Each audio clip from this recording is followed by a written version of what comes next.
पूर्ण करा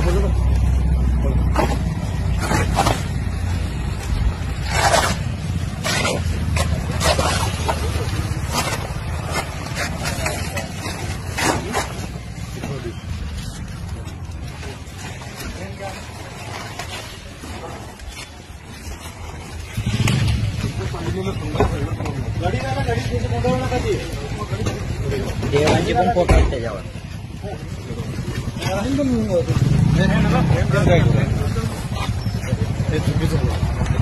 गाडीवर बसायला लागले की मी गाडी घेऊन चाललेलो साहेब. तुम्ही जप्त करायचं काय गरज नाही.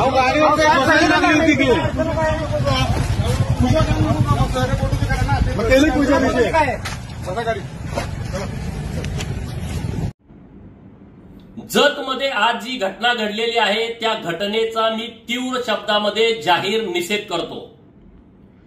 ज्या एपीआयनं हा प्रकार केलेला आहे त्या एपीआयला सुतासारखा सरळ करण्याची व्यवस्था केली जाईल. प्रतापगडाच्या पायथ्याशी छत्रपती शिवाजी महाराजांनी अफजल खानाचा कोतळा काढला हा इतिहास 4थीच्या पाठ्यपुस्तकामध्ये आहे. मग हे एपीआय महोदय 4थीच्या पाठ्यपुस्तक फाडून टाकणार आहेत का? या महाराष्ट्रातला धारकरी आणि या महाराष्ट्रातला वारकरी यांच्या हृदयामध्ये छत्रपती शिवाजी महाराजांचा इतिहास आहे. त्यांना हृदयामध्ये स्थान आहे.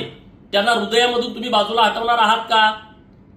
मी तमाम शिवप्रेमींना आवाहन करतो की महाराष्ट्रामध्ये हिंदुत्ववादी सरकार आहे आणि छत्रपती शिवाजी महाराजांचा अपमान केलेला खपवून घेतला जाणार नाही. ज्या एपीआयनं हा उद्योग केलेला आहे त्याच्यावरती निश्चितपणे कारवाई होईल.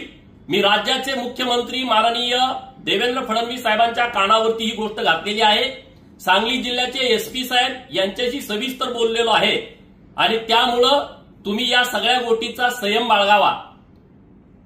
ज्या एपीआयनं हे कृत्य केलेलं आहे त्याच्या पाठीमागं कोणी राजकीय शक्ती आहे का याची सुद्धा चौकशी झाली पाहिजे.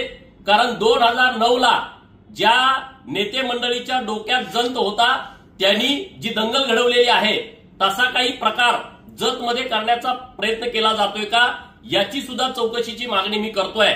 आणि जो कोणी छत्रपती शिवाजी महाराजांचा अपमान करेल आणि मग तो कोणी असेल तर त्याला गुडघ्यावरती बसवून त्याला नाक टेकून महाराष्ट्राची माफी मागवायची व्यवस्था आणि तशी यंत्रणा आम्ही उभी केल्याशिवाय राहणार नाही. जय भवानी.